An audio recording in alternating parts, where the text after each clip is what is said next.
ونشهد أن محمدا عبده ورسوله. اللهم صل على محمد وعلى آل محمد كما صليت على إبراهيم وعلى آل إبراهيم إنك حميد مجيد. اللهم بارك على محمد وعلى آل محمد كما باركت على إبراهيم وعلى آل إبراهيم إنك حميد مجيد. أعوذ بالله من الشيطان الرجيم. يا أيها الذين آمنوا اتقوا الله حق تقاته ولا تموتن إلا وأنتم مسلمون. يا أيها الناس اتقوا ربكم الذي خلقكم من نفس واحدة وخلق منها زوجها وبث منهما رجالا كثيرا ونساء واتقوا الله الذي تساءلون به والأرحام إن الله كان عليكم رقيبا. يا أيها الذين آمنوا اتقوا الله وقولوا قولا سديدا يصلح لكم أعمالكم ويغفر لكم ذنوبكم ومن يطع الله ورسوله فقد فاز فوزا عظيما. أما بعد فإن أصدق الحديث كتاب الله وخير الهدي هدي محمد صلى الله عليه وسلم وشر الأمور محدثاتها وكل محدثة بدعة وكل بدعة ضلالة وكل ضلالة في النار. வானங்களையும் பூமியையும் அண்ட சராசரங்களையும் அதில் உள்ளவற்றையும் படைத்து பரிபாலித்து பக்குவப்படுத்தி வளர்த்து இயக்கி கொண்டிருக்கக்கூடிய ஒரே இறைவனாகிய அல்லாஹ்வுக்கே எல்லா புகழும்.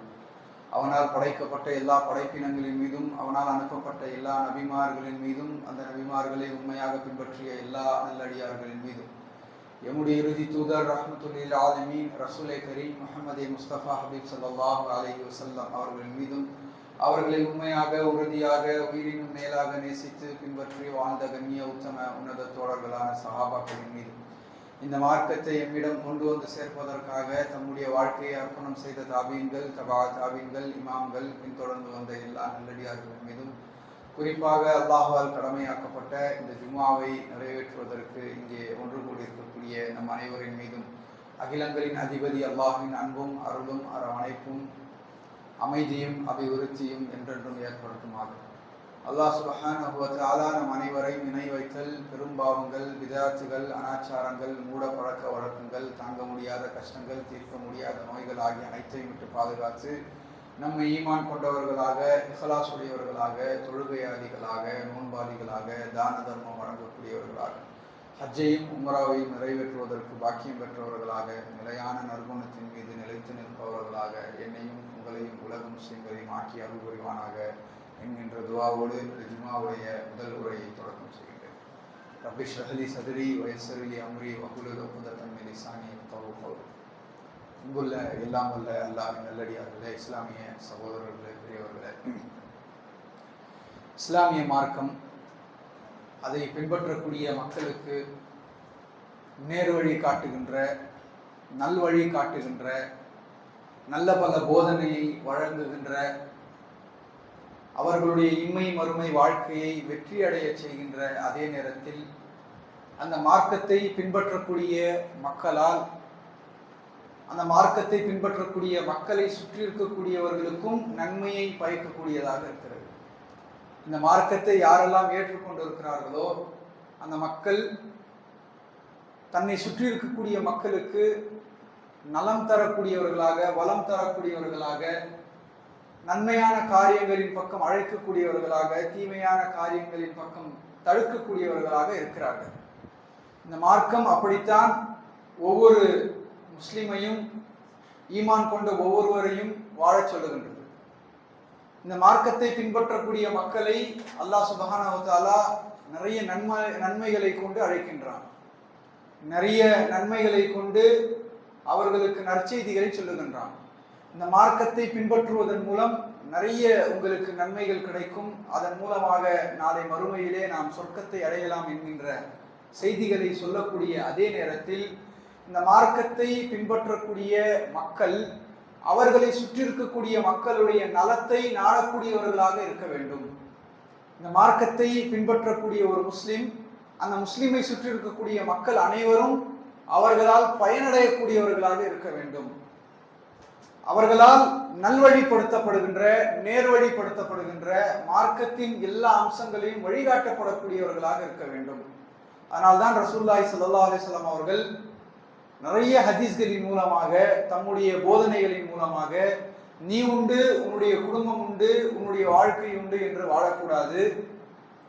உன்னை சுற்றி இருக்கக்கூடிய மக்கள் உன்னால் பயனடைய வேண்டும். உன்னை சுற்றி இருக்கக்கூடிய மக்கள் உன்னால் நேர்வழிப்படுத்தப்பட வேண்டும். உன்னை சுற்றி இருக்கக்கூடிய மக்கள் உன்னால் நல்வழிப்படுத்தப்பட வேண்டும் என்று அவர்களுடைய போதனையில் பல்வேறு அம்சங்களில் இதை சொல்லிக்கொண்டே இருந்தார். அல்லாஹ்வுடைய தூதர் ஸல்லல்லாஹு அலைஹி வஸல்லம் அவர்கள் ஒவ்வொரு சுபஹுடைய தொழுகையை தொழுதுவிட்டு மக்களை பார்த்து அமர்வார்கள். பின்னோக்கி அமர்வார்கள். அமர்ந்து விட்டு அல்லாஹ்வுடைய தூதர் கேட்பார்கள் மக்களை பார்த்து, உங்களில் நேற்றைய தூக்கத்தில் நல்ல கனவுகளை கண்டவர்கள் யார்? உங்களில் நஃபிலான தஹஜ்ஜுதான தொழுகைகளை தொழுதவர்கள் யார்? உங்களில் நஃபிலான நோன்பை நோற்றவர்கள் யார் என்று கேட்கக்கூடிய அதே நேரத்தில், உங்களில் ஜனாசாவை பின்தொடர்ந்தவர்கள் யார்? உங்களில் நோயாளியை நலம் விசாரித்தவர்கள் யார்? அல்லது சில சமயங்களில் உங்களில் பசித்தவருக்கு உணவளித்தவர்கள் யார் என்றெல்லாம் கேட்டிருக்கிறார். மார்க்கம் சார்ந்த, இபாதத் சார்ந்த நஃபிலான நோன்பை குறித்து கேட்ட அல்லாஹ்வுடைய தூதர் அவர்கள், தொழுகையை தொழுதவர்கள் யார் என்று கேட்ட அல்லாஹ்வுடைய தூதர் அவர்கள், நல்ல கனவுகளை கண்டவர்கள் யார் என்று கேட்ட அல்லாஹ்வுடைய தூதர் அவர்கள், அதே நேரத்தில் பசித்தவருக்கு உணவளித்தவர்கள் யார்? ஜனாசாவை பின்தொடர்ந்தவர்கள் யார்? ஜனாசாவை தூக்கி சென்றவர்கள் யார்? நோயாளிகளை நலம் விசாரித்தவர்கள் யார் என்ற மனிதநேய கேள்விகளையும் அல்லாஹ்வுடைய தூதர் கேட்டிருக்கிறார். அல்லாஹ்வுடைய தூதர் ஸல்லல்லாஹு அலைஹி வஸல்லம் ஒட்டுமொத்த வாழ்க்கையும் அப்படித்தான் இருந்ததாக நம்மால் பார்க்க முடிகிறது. அல்லாஹ்வுடைய தூதருடைய வாழ்க்கை எப்படி இருந்தது என்பதனை அல்லாஹ் சுப்ஹானஹு வ தஆலா அவனுடைய புத்தகம் அல் குர்ஆனிலே ஒவ்வொரு வாரமும் வெள்ளிக்கிழமை தோறும் நாம் ஓத வேண்டிய 18வது அத்தியாயமான சூரா கஹஃபிலே சொல்லி காட்டுகின்றார். ஒவ்வொரு வாரமும் வெள்ளிக்கிழமை தோறும் ஒவ்வொரு முஸ்லிம்களும் சூரா கஹஃப் 18வது அத்தியாயத்தினுடைய சூரா கஹஃபை கண்டிப்பாக ஓத வேண்டும் என்று அல்லாஹ்வுடைய தூதர் ஸல்லல்லாஹு அலைஹி வஸல்லம் அவர்கள் வழிகாட்டி இருக்கிறார், வலியுறுத்தி இருக்கிறார். அந்த சூரா ஒரு வார வெள்ளிக்கிழமைக்கும் மறுவார வெள்ளிக்கிழமைக்கும் இடையே நூறாக, ஒளியாக, வெளிச்சமாக இருக்கும் என்பதனை அல்லாஹ்வுடைய தூதர் அவர்கள் நமக்கு வழிகாட்டியிருக்கிறார். தஜ்ஜாலுடைய ஃபித்னாவிலிருந்து அது நம்மை பாதுகாக்கும் என்று அல்லாஹ்வுடைய தூதர் ஸல்லல்லாஹு அலைஹி வஸல்லம் அவர்கள் பல்வேறு சிறப்பம்சங்களை அந்த சூரா கஹஃபை குறித்து சொல்லியிருக்கிறார். அந்த சூரா கஹஃபினுடைய ஆரம்ப வசனங்கள், முக்கியமாக முதல் 10 வசனங்களை குறித்த சிறப்புகளையும் அல்லாஹ்வுடைய தூதர் சொல்லியிருக்கிறார்கள். அதில் 6வது வசனத்தில் அல்லாஹ் சுப்ஹானஹு வ தஆலா சூரா கஹஃபினுடைய 6வது வசனத்தில் அல்லாஹ்வுடைய தூதரை குறித்து அல்லாஹ் சுப்ஹானஹு வ தஆலா சான்றளிக்கிறார். அல்லாஹ்வுடைய தூதர் வாழ்க்கை எப்படி இருந்தது என்பதனை, அல்லாஹ்வுடைய தூதருடைய வாழ்க்கை எப்படியாக அவர்கள் அமைத்துக் கொண்டார்கள் என்பதனை அல்லாஹ் சுப்ஹானஹு வ தஆலா அந்த சூரா கஹஃபிலே சொல்லுகின்றார். 6வது வசனத்திலே சொல்லுகின்றார், ஃபலஅல்லக பாகியும் நஃப்ஸக், நபியே நீங்கள் உங்களை நீங்களே மாய்த்துக் கொள்வீர்கள் போல் இருக்கிறது என்று அல்லாஹ் சுப்ஹானஹு வ தஆலா அல்லாஹ்வுடைய தூதரை பார்த்து கேட்கின்றார். நபியை பார்த்து அல்லாஹ் சுப்ஹானஹு வ தஆலா கேட்கின்றான், நபியே உங்களை நீங்களே மாய்த்துக் கொள்வீர்கள் போல் இருக்கிறது. ஏன் அந்த கேள்வியை அல்லாஹ் சுப்ஹானஹு வ தஆலா அல்லாஹ்வுடைய தூதரை பார்த்து கவலை கொள்ளும் விதமாக அல்லாஹ்வுடைய தூதரின் மீது இருக்கக்கூடிய பரிவின் மூலம் அல்லாஹ்வுடைய தூதர் தங்களை தாங்களே இப்படி கஷ்டப்படுத்திக் கொள்கிறார்களே என்று கேட்பதன் மூலம் ஃபலஅல்லக பாகியும் நஃப்ஸக், நபியே உங்களை நீங்களே மாய்த்துக் கொள்வீர்கள் போல் இருக்கிறது. இதனால் அல்லாஹ்வுடைய தூதர் தங்களை தாங்களே மாய்த்துக் கொண்டார்கள், தங்களை தாங்களே கஷ்டப்படுத்திக் கொண்டார்கள், தங்களுக்கு தாங்களே சிரமத்தை கொடுத்து கொண்டார்கள்.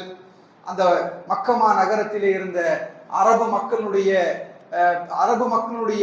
அவர்களுக்கு முன்னால் நல்ல பெயர்களை வாங்க வேண்டும் என்பதற்காகவா, பதவிகளை கேட்டு பெற வேண்டும் என்பதற்காகவா, அல்லது பிறருடைய தயவு தாட்சிணைகளின் மூலம் பணம் சம்பாதிக்க வேண்டும் என்பதற்காகவா, மக்கள் எல்லாம் அவரை தலைவராக ஏற்றுக்கொண்டு புகழ வேண்டும் என்பதற்காகவா, அல்லது இந்த உலகத்தினுடைய வளங்கள், நலங்கள், வீடுகள், உல்லாசங்கள், செல்வ செழிப்புகள் அவர்களுக்கு கிடைக்க வேண்டும் என்பதற்காக அல்லாஹ்வுடைய தூதர் தங்களை தாங்களே மாய்த்துக் கொண்டார்களா என்றால் இல்லை.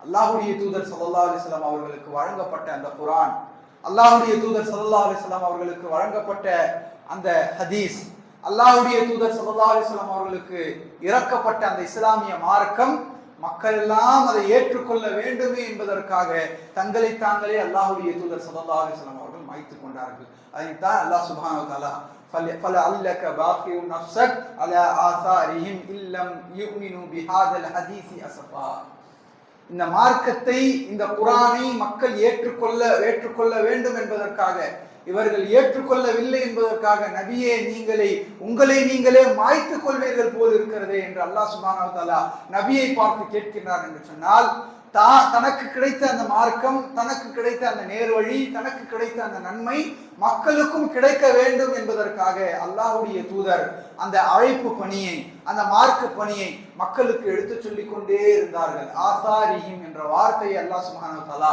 அந்த வசனத்திலே பயன்படுத்துகின்றான். ஆசாரிஹிம் என்றால் எங்கெல்லாம் மக்கள் செல்வார்களோ அங்கெல்லாம் தேடி தேடி செல்வது. எங்கெல்லாம் மக்கள் செல்வார்களோ, இந்த இடத்தில் சொன்னோம் அவர் ஏற்றுக்கொள்ளவில்லை, அந்த இடத்தில் போய் சொல்லலாம்.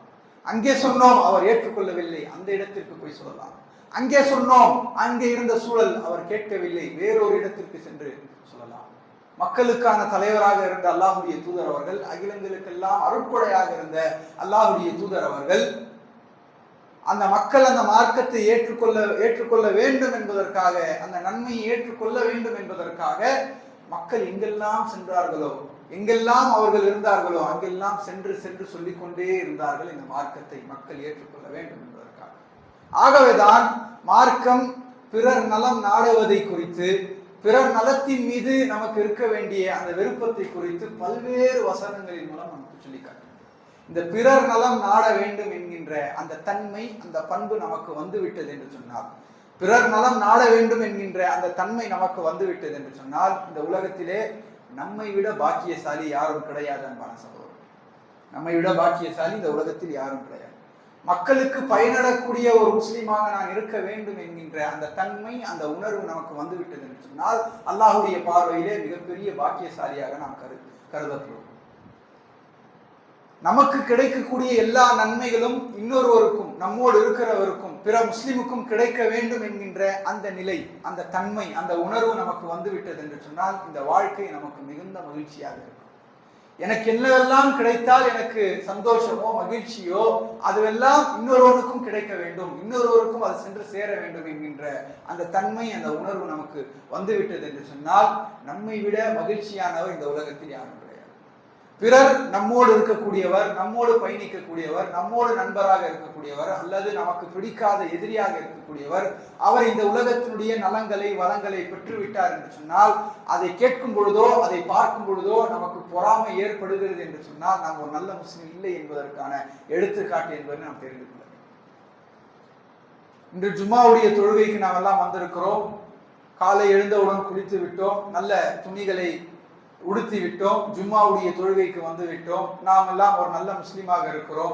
5 வேளை தொழுகையை தொழுகின்றோம், ரமலானுடைய மாதத்திலே நோன்பு வைக்கிறோம், செல்வம் இருந்தால் ஜக்காத்து கொடுக்கிறோம், ஹஜ்ஜு செய்கிறோம், உம்ரா செய்கிறோம், முடிந்த அளவு தான தர்மங்களை செய்கிறோம். இது மட்டும் செய்து விட்டால் நான் நல்ல முஸ்லீமாக ஆகிவிட முடியுமா என்றால், மார்க்கத்தின் மீது தவறான நம்பிக்கையை நாம் கொண்டிருக்கிறோம் என்று அர்த்தம்.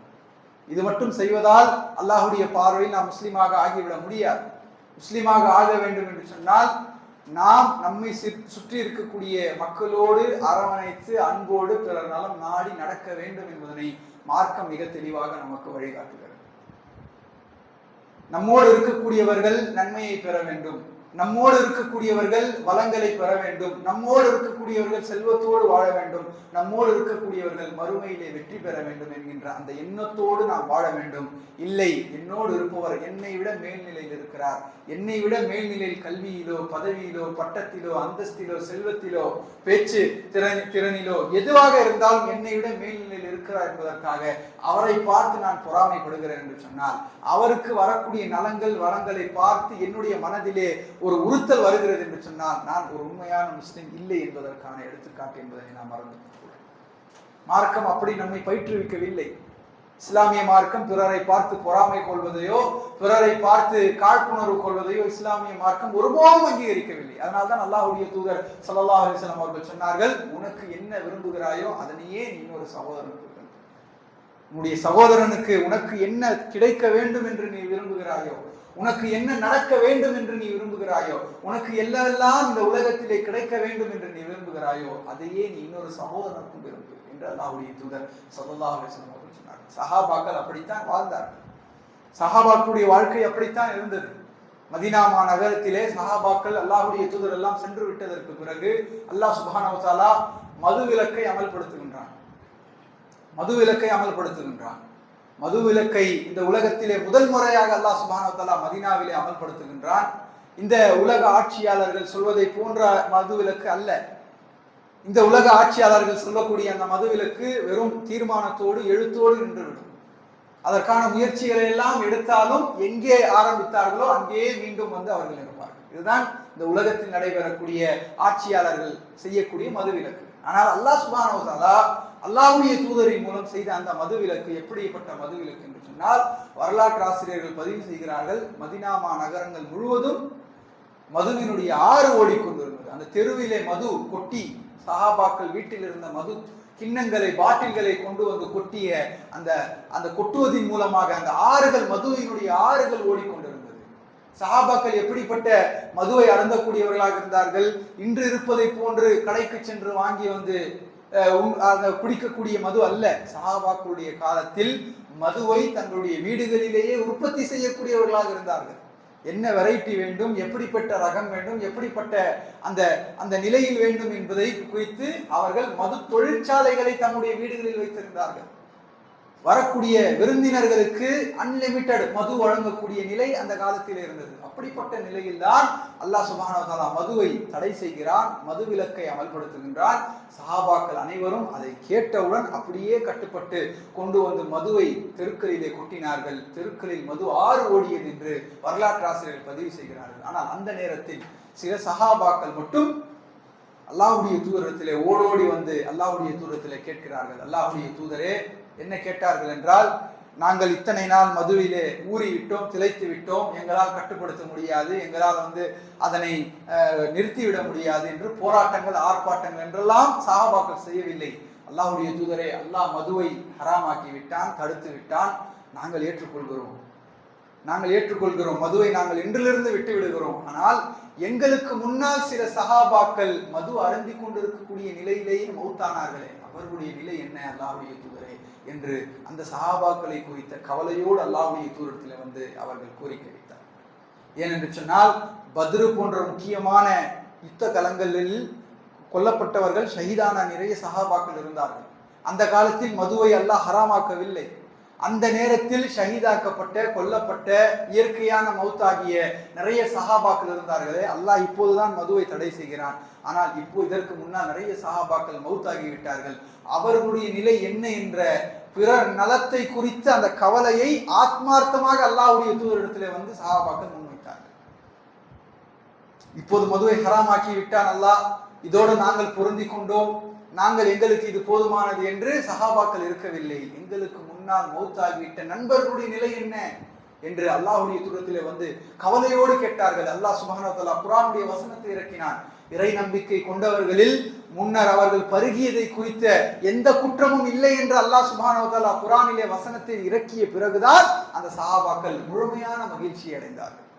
பிறர் நலத்தை குறித்து எந்த பார்வை ஒரு முஸ்லிமுக்கு இருக்க வேண்டும் என்பதை குறித்த சஹாபாக்களுடைய முன்மாதிரி இதில் இருக்கிறது. ஏனென்று சொன்னால், இந்த உலகத்திலே நாம் வாழ்ந்து கொண்டிருக்கோம் என்று சொன்னால், நாம் இந்த உலகத்திலே தனித்து வாழ்ந்து விட முடியாது. நாம் உண்டு, நம்முடைய குடும்பம் உண்டு, நம்முடைய வேலை உண்டு என்று நாம் வாழ்ந்து விட முடியாது. ஆனால் இந்த உலகமயமாக்கல், இந்த சடவாதம், இந்த மேற்கத்திய சிந்தனைகளை எல்லாம் நீ உண்டு, உன்னுடைய குடும்பம் உண்டு, உன்னுடைய வளர்ச்சி உண்டு என்றுதான் வாழச் சொல்லுகிறது. ஆனால் இஸ்லாம் அப்படி வாழச் சொல்லவில்லை. இந்த உலகத்திலே மக்களோடு சேர்ந்துதான் நாம் வாழ வேண்டும், கூட்டாகத்தான் வாழ வேண்டும், மக்களுக்கு உபயோகப்படக்கூடியவர்களாகத்தான் வாழ வேண்டும். அதனால்தான் ஒவ்வொரு நாளும் 5 வக்து தொழுகையிலே அல்லாஹ் சுப்ஹானஹு வ தஆலா கடமையாக்கிய அல் குர்ஆன் வசனத்திலே அல் குர்ஆனுடைய தாயாக அல்லாஹ் விழித்திருக்கக்கூடிய சூரா ஃபாத்திஹாவில் ஒவ்வொரு முஸ்லிமும் மஸ்ஜிதிற்கு வந்து எப்படி தொழ வேண்டும் என்று அல்லாஹ் சுப்ஹானஹு வ தஆலா சொல்லுகின்றான். எல்லா நன்மைகளையும் அடக்கி, எல்லா நன்மைகளையும் இணைத்து சூரா ஃபாத்திஹாவிலே அல்லாஹ் கொடுத்திருக்கிறான். அந்த சூரா ஃபாத்திஹாவிலே இய்யாக நஅபுது வ இய்யாக நஸ்தஈன், நாங்கள் உன்னையே வணங்குகிறோம், நாங்கள் உன்னிடமே உதவி தேடுகிறோம் என்று ஒட்டுமொத்த முஸ்லிம்களையும் இணைத்துத்தான் நீ அல்லாஹ்விடத்திலே பிரார்த்திக்க வேண்டும் என்று அல்லாஹ் சுப்ஹானஹு வ தஆலா சொல்லுகிறான். நான் உன்னையே வணங்குகிறேன், இறைவா நான் உன்னையே வணங்குகிறேன், நான் உன்னிடமே உதவி தேடுகிறேன் என்று தனித்து பிரார்த்திக்க சொல்லவில்லை. இந்த உலக முஸ்லிம்கள் யாரெல்லாம் இருக்கிறார்களோ, உங்களுக்கு தெரிந்தவர்களோ தெரியாதவர்களோ, அறிந்தவர்களோ அறியாதவர்களோ, எல்லோரையும் இணைத்துத்தான் நீ சூரா ஃபாத்திஹாவிலே அல்லாஹ்விடத்திலே துஆ செய்ய வேண்டும். இய்யாக நஅபுது வ இய்யாக நஸ்தஈன், இறைவா நாங்கள் உன்னையே வணங்குகிறோம், நாங்கள் உன்னிடமே உன்னிடமே உதவி தேடுகிறோம். இஹ்தின ஸிராத்தல் முஸ்தகீம், எங்களுக்கு நீ நேர் வழியை தருவாயாக, எனக்கு நீ நேர் வழியை தருவாயாக என்று அல்லாஹ் கேட்க சொல்லவில்லை. எங்களுக்கு இந்த உலகத்திலே உனக்கு பிடித்தவன் பிடிக்காதவனுடைய எதிரி என்று யாரெல்லாம் முஸ்லிம்களாக இருக்கிறார்களோ எல்லோரையும் இணைத்துத்தான் அல்லாஹ்விடத்திலே நேர் வழியை கேட்க வேண்டும் என்று மார்க்கம் சொல்லுகிறது. பிறர் நலத்தை குறித்து இந்த அளவுக்கு நாம் இருக்க வேண்டும். எந்த அளவுக்கு என்று சொன்னால், உன்னால் எந்த நலத்தையும் பிறருக்கு நீ செய்ய முடியவில்லை என்றாலும் பரவாயில்லை, உன்னுடைய சகோதரனை பார்த்து நீ புன்முறுவல் பூப்பதும் உனக்கு தர்மமாக அமைந்து விட என்று மார்க்கம் சொல்லுகிறது. உன்னால் எந்த சேவையையும் செய்ய முடியவில்லை, எந்த சமூக பணியையும் செய்ய முடியவில்லை, எந்த மக்கள் பணியையும் செய்ய முடியவில்லை, பரவாயில்லை, உன்னால் நீ இன்னொரு முஸ்லிமை பார்த்து சிரி, அது உனக்கு தர்மம் என்று மார்க்கம் சொல்லுகிறது. அல்லாஹ்வுடைய தூதர் ஸல்லல்லாஹு அலைஹி வஸல்லம் அவர்கள் சொன்னார்கள், எந்த ஒரு நன்மையையும் நீ கேவலமாக சிறிதாக கருதி விடாது. எந்த ஒரு நன்மையையும், எந்த ஒரு தர்மத்தையும், எந்த ஒரு நன்மையான செயலையும் நீ இழிவாக கேவலமாக கருதி விடாதே. உன்னுடைய நண்பனை பார்த்து, உன்னுடைய முஸ்லிம் சகோதரனை பார்த்து நீ சிரிப்பதாக இருந்தாலும் என்று அல்லாஹ்வுடைய தூதர் ஸல்லல்லாஹு அலைஹி வஸல்லம் அரபியிலே ஒரு பழமொழி சொல்வார்கள், லி குல்லி சாக்கித் லாக்கித் என்று சொல்லுவார்கள். நீங்கள் நடந்து சென்று கொண்டிருக்கும் பொழுது கீழே கிடக்கக்கூடிய ஒரு அற்பமான பொருள், உங்களுக்கு தேவையில்லை என்று நீங்கள் நினைக்கக்கூடிய ஒரு பொருள், அந்த பொருளும் தேவையுடைய மக்கள் இந்த உலகத்திலே வாழ்ந்து கொண்டிருக்கிறார்கள் என்று அந்த அரபு பழமொழி சொல்லுகிறது. இந்த உலகத்திலே நமக்கு தேவையில்லை என்று கீழே கிடக்கக்கூடிய ஒரு பொருள், அந்த பொருளுக்கும் தேவையுடையவர்கள் இந்த உலகத்திலே வாழ்ந்து கொண்டிருக்கிறார்கள். உண்மையா இல்லையா? உண்மையாகவே எனக்கு வேண்டாம் என்று நாம் தூக்கி போடக்கூடிய பொருளுக்கும் தேவையுடையவர்கள் இந்த உலகத்திலே வாழ்ந்து கொண்டுதான் இருக்கிறார்கள். இந்த உலகத்திலே தேவையுள்ளவர்கள் இருக்கிறார்கள். அது வட்டியில் சிக்கியவர்களை காப்பாற்றுவதாக இருக்கட்டும், கல்வி படிப்பதற்கு வழி இல்லாதவர்களை கல்வி ஊக்கத்தொகை உதவித்தொகை கொடுத்து கல்வி அவர்களுக்கு படிக்க வைப்பதாக இருக்கட்டும், கல்வியை எப்படி படிக்க வேண்டும் என்று தெரியாதவர்களுக்கு நீங்கள் வழிகாட்டுவதாக இருக்கட்டும், ஒரு இரத்த தானம் செய்வதாக இருக்கட்டும், ஒரு மருத்துவ உதவி நீங்கள் செய்வதாக இருக்கட்டும், அநீதிக்கு உள்ளானவரை காப்பாற்றி அவருக்கு நீதி வழங்குவதாக இருக்கட்டும், அல்லது குழப்பத்திலே இருந்த ஒருவருக்கு உங்களுடைய வார்த்தையால் ஒரு ஆலோசனை தருவதாக இருந்தாலும் எதையும் நீங்கள் கேவலமாக கருதி விடாதீர்கள். மார்க்கம் எல்லாவற்றுக்கும் நன்மையை தந்திருக்கிறது. இந்த மார்க்கம் சொன்னதை தவிர மனித நேயத்தை எந்த மார்க்கமும் சொல்லவில்லை. அல்லாஹ்வுடைய தூதர் மதீனாவிற்கு வந்த உடனேயே அல்லாஹ் மக்களுக்கு சொன்ன நபிமொழி என்ன தெரியுமா? சலாத்தை பரப்புங்கள், பசித்தவருக்கு உணவளியுங்கள், நெருக்கமான சொந்தங்களோடு இரத்த உறவினர்களோடு சேர்ந்து வாழுங்கள், மக்கள் எல்லாம் உறங்கிக் கொண்டிருக்கும் பொழுது நீங்கள் எழுந்து தொழுங்கள், சந்தோஷமாக சொர்க்கத்திற்கு செல்லுங்கள். அல்லாஹ்வுடைய தூதர் சொன்ன ஹதீஸ் இது. சலாத்தை பரப்புங்கள், மக்கள் எல்லாம் அமைதியோடு இருக்க வேண்டும் என்று ஆத்மார்த்தமாக அஸ்ஸலாமு அலைக்கும் என்று மக்களை பார்த்து சொல்லுங்கள், பசித்தவருக்கு உணவளியுங்கள், உங்களுடைய இரத்த சொந்தங்களோடு நீங்கள் சேர்ந்து வாழுங்கள், மக்கள் எல்லாம் உறங்கிக் கொண்டிருக்கும் பொழுது நீங்கள் எழுந்து அல்லாஹ்வை தொழுங்கள், சந்தோஷமாக சொர்க்கத்திற்கு செல்லுங்கள் என்று அல்லாஹ்வுடைய தூதர் ஸல்லல்லாஹு அலைஹி வஸல்லம் அவர்கள் மக்களை பார்த்து சொன்னார்கள். மதீனாவிற்கு வந்தவுடன் சொன்ன ஹதீஸ். அந்த அளவுக்கு இந்த மார்க்கம் மனிதநேய பணிகளாக இருக்கட்டும், பிறருக்கு உதவுவதாக இருக்கட்டும், மக்கள் சேவை செய்வதாக இருக்கட்டும், பிறருக்கு ஒரு நல்ல ஆலோசனை சொல்வதாக இருக்கட்டும், பிறருக்கு தட்டி கொடுப்பதாக இருக்கட்டும், பிறரை ஏற்றி விடுவதாக இருக்கட்டும், பிறர் அடையக்கூடிய சந்தோஷத்தை, பிறர் அடையக்கூடிய நலத்தை, செல்வத்தை, வளத்தை பார்த்து நாம் மகிழ்வு அடைவதாக இருக்கட்டும், எதுவாக இருந்தாலும் பிறர் நலத்தை நீ நாட வேண்டும் என்று மார்க்கம் சொல்லுகிறது. இப்னு அப்பாஸ் ரலியல்லாஹு அன்ஹு அவர்கள் தங்களுக்கு தாங்களே ஒரு பாலிசியை வகுத்துக் கொண்டிருந்தார். இப்னு அப்பாஸ் ரலியல்லாஹு அன்ஹு அவர்கள் இந்த மிகச்சிறந்த சஹாபியாக இருந்தவர். அல்லாஹ்வுடைய தூதர் இவருக்காக துஆ செய்திருக்கிறார்கள். இவருடைய தஃப்சீருடைய திறமையை வளர்க்க வேண்டும் என்று, குர்ஆனுக்கு இவர் தரக்கூடிய விளக்கம் தான் முதன்மையாக இருக்க வேண்டும் என்று அல்லாஹ்வுடைய தூதர் இவருக்காக துஆ செய்திருக்கிறார்கள். அப்படிப்பட்ட இப்னு அப்பாஸ் ரலியல்லாஹு அன்ஹு அவர்கள் இப்படி சொல்லுகிறார்கள், தங்களுக்கு தாங்களே ஒரு பாலிசியை வகுத்து வைத்திருக்கிறார்கள். என்னவென்று சொன்னால், இந்த உலகத்திலே ஏதோ ஒரு ஊரிலே, எனக்கு தெரியாத ஏதோ ஒரு ஊரிலே மழை பெய்தால் நான் சந்தோஷப்படுவேன். என்னுடைய விவசாய நிலமோ என்னுடைய ஆடுகளோ அங்கே இருக்கவில்லை, ஆனால் அந்த மழையின் மூலம் அங்கே மக்கள் பயன்பெறுகிறார்கள் என்ற காரணத்தினால் நான் இங்கே சந்தோஷம் அடைவேன் என்று சொன்னார். இந்த உலகத்திலே ஏதோ ஒரு ஊரிலே, ஏதோ ஒரு நாட்டிலே ஒரு நீதிமிக்க ஒரு நீதிபதி இருக்கிறார் என்று என் செய்தி எனக்கு வந்தால் நான் மகிழ்ச்சி அடைவேன், அவருக்காக நான் துஆ செய்வேன். அவருடைய வழக்குகளோ அவருடைய விசாரணையோ என்னிடத்தில், என்னுடைய விசாரணையோ என்னுடைய வழக்குகளோ அவரிடத்தில் இருக்கிறது என்பதற்காக அல்ல, அதன் மூலம் அங்கே இருக்கக்கூடிய மக்கள் நீதியை பெறுகிறார்கள் என்பதற்காக நான் அவருக்காக இங்கிருந்து துஆ செய்வேன் என்று சொல்லுகிறார். நான் திருக்குர்ஆன் வசனங்களுக்கு, அல்குர்ஆன் வசனங்களுக்கு என்ன விளக்கங்களை நான் அறிந்து கொள்கிறேனோ அதே விளக்கங்களை மக்கள் அனைவரும் அறிந்து கொள்ள வேண்டும் என்று நான் அல்லாஹ்விடத்திலே பிரார்த்திக்கிறேன். இன்று நமக்கு கிடைக்கக்கூடிய ஒரு கல்வி இன்னொருவருக்கு கிடைத்து விட்டது என்று சொன்னால் நாம் பொறாமை கொள்கிறோம். ஆனால் குர்ஆனுடைய தஃசீரிலே முதன்மையாக இருந்தவர் சொல்லுகிறார், நான் குர்ஆன் வசனத்துக்கு என்ன விளக்கத்தை அறிந்து வைத்திருக்கிறேனோ அதே மக்கள் எல்லாம் அறிந்திருக்க வேண்டும் என்று நான் நினைப்பேன் என்று சொல்லுகிறார்கள். என்று சொன்னால் பிறர் நலம் குறித்து, பிறர் வளம் குறித்து, பிற மக்களுக்கு செய்யக்கூடிய சேவைகளை குறித்து எப்படியான ஒரு எண்ண ஓட்டம் நமக்கு இருக்க வேண்டும் என்பதனை மார்க்கம் மிக தெளிவாக சொல்லுகிறது. ஆக அன்பான சகோதரர்களே, பெரியவர்களே, நம்முடைய வாழ்க்கையில் பிறர் நலத்தை குறித்து அந்த கவலை வேண்டும், பிறர் சந்தோஷமாக வாழ வேண்டும், பிறர் நிம்மதியாக வாழ வேண்டும், பிறர் எல்லா பயன்களையும் அடைய வேண்டும் என்கின்ற அந்த எண்ணமும் அந்த சிந்தனையும் அந்த செயல்களும் வேண்டும். அதுதான் நம்முடைய சந்தோஷமான மகிழ்ச்சியான வாழ்க்கைக்கான வழி என்பதனை மார்க்கம் சொல்லுகிறது. அல்லாஹ் சுப்ஹானஹு வ தஆலா அப்படிப்பட்ட நல்ல மக்களாக என்னையும் உங்களையும் உலக முஸ்லிம்களை ஆக்கி அருள் புரிவானாக. வாஹிரு தஅவானா அல்ஹம்துலில்லாஹி ரப்பில் ஆலமீன். அல்ஹம்துலில்லாஹி ரப்பில் ஆலமீன். ஸலாத்து வஸ்ஸலாமு அலா சய்யிதினா ஹபீபினா முஹம்மத் வ அலா ஆலிஹி வஸ்ஹாபிஹி அஜ்மஈன். அன்பான சகோதரர்களே, பெரியவர்களே, இந்த உலகத்திலே நாம் நிம்மதியோடு, கவலை இல்லாமல், கஷ்டம் இல்லாமல் மகிழ்ச்சியாக வாழ வேண்டும் என்று சொன்னால் நம்மை குறித்த அந்த கவலைகள், நம்முடைய நலன் குறித்த கவலைகள் எந்த அளவுக்கு இருக்கிறதோ, நம்மை சுற்றி இருக்கக்கூடிய மக்களை குறித்த கவலையும், அவர்கள் நலமாக வாழ வேண்டும் என்கின்ற அந்த சிந்தனையும் செயல்களும் நமக்கு இருக்க வேண்டும் என்பதை குறித்த ஒரு சில செய்திகளை சுருக்கமாக ஜும்மாவுடைய முதல் உரையில் பார்த்தோம். அன்பான சகோதரர்களே, பெரியவர்களே, 3 முறை சொர்க்கத்திற்கு நன்மாராயம் சொல்லப்பட்ட ஒரு சஹாபி, அல்லாஹ்வுடைய தூதரால் சொல்லப்பட்ட ஒரு சஹாபியிடத்தில் என்ன விசேஷம் இருக்கிறது, என்ன சிறப்பான அமல்களை அவர் செய்கிறார் என்பதை பார்ப்பதற்காக சென்றவரிடத்திலே அவர் சொன்ன வார்த்தை என்னவென்று சொன்னால், நான் பெரிய அளவுக்கு இபாதத்துகளில் எல்லாம் ஈடுபடுவதில்லை, நான் ஒவ்வொரு நாளும் உறங்கும் பொழுது இந்த உலகத்தில் இருக்கக்கூடிய எந்த முஸ்லிம் சகோதரரை பற்றியான குரோதமான எண்ணம் என்னுடைய உள்ளத்தில் நான் வரவழைத்துக் கொள்வதில்லை. 2 சிறப்பம்சங்களை நான் இடத்திலே கொண்டிருக்கிறேன். இந்த உலகத்தில் எந்த முஸ்லிமை குறித்தும் தவறான எண்ணத்தையோ குரோதமான எண்ணத்தையோ என்னுடைய உள்ளத்தில் நான் வைத்துக் கொள்வதில்லை. அதே போன்று 2வது, பிற முஸ்லிம் அடையக்கூடிய நலன்களை பார்த்து நான் பொறாமைப்படுவதில்லை. பிற முஸ்லிம் அடையக்கூடிய நலன்களை, வளங்களை பார்த்து நான் ஒருபோதும் பொறாமை கொள்வதில்லை. இந்த 2 குணங்களை நான் கொண்டிருப்பதால் அல்லாஹ்வுடைய தூதர் என்னை சொர்க்கவாதி என்று சொல்லியிருக்கலாம் என்று அவர்கள் சொல்லுகிறார்கள். என்று சொன்னால் பிறரை பற்றியான எண்ணம் எப்படி சஹாபாக்களுக்கு இருந்தது, எப்படி நமக்கு இருக்க வேண்டும் என்பதனை குறித்து நமக்கு தெரிய இருக்கிறது. அதே போன்று அல்லாஹ்வுடைய தூதர் இன்னொரு ஹதீஸிலே சொன்னார்கள், பிறர் உங்களை எப்படி நடத்த வேண்டும் என்று நீங்கள் நினைக்கிறீர்களோ அதே போன்று நீங்கள் இன்னொருவரை நடத்துங்கள். உங்களை யாராவது அவமானப்படுத்த வேண்டும் என்று நீங்கள் நினைப்பீர்களா? இல்லை. அதே போன்று நீங்களும் மற்றவரிடத்திலே நடந்து கொள்ளுங்கள்.